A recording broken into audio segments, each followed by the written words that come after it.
Hello dear friends.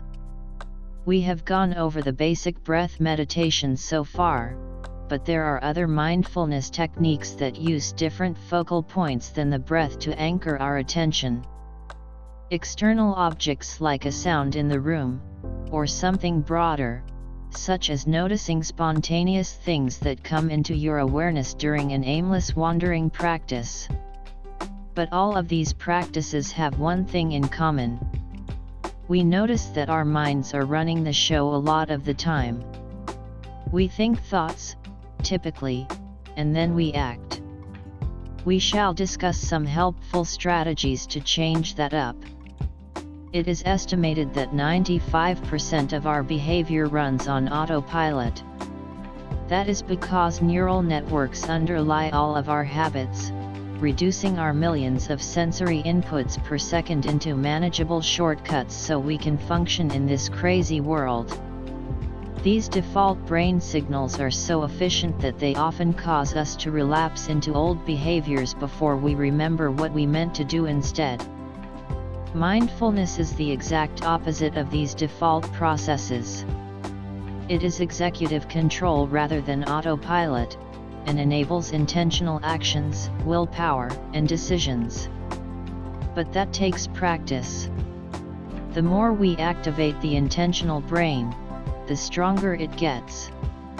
Every time we do something deliberate and new, we stimulate neuroplasticity, activating our gray matter, which is full of newly sprouted neurons that have not yet been groomed for autopilot brain. But here is the problem. While our intentional brain knows what is best for us, our autopilot brain causes us to shortcut our way through life. So how can we trigger ourselves to be mindful when we need it most? This is where the notion of behavior design comes in. It's a way to put your intentional brain in the driver's seat. There are two ways to do that. First, slowing down the autopilot brain by putting obstacles in its way, and second, removing obstacles in the path of the intentional brain, so it can gain control. Shifting the balance to give your intentional brain more power takes some work. Here are some ways to get started. Put meditation reminders around you. If you intend to do some yoga or to meditate, put your yoga mat or your meditation cushion in the middle of your floor so you can't miss it as you walk by. Refresh your reminders regularly. Say you decide to use sticky notes to remind yourself of a new intention. That might work for about a week, but then your autopilot brain and old habits take over again.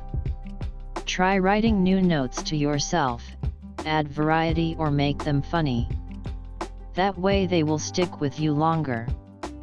Create new patterns.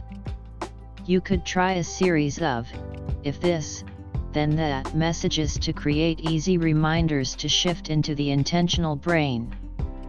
For instance, you might come up with, if office door, then deep breath, as a way to shift into mindfulness as you are about to start your workday.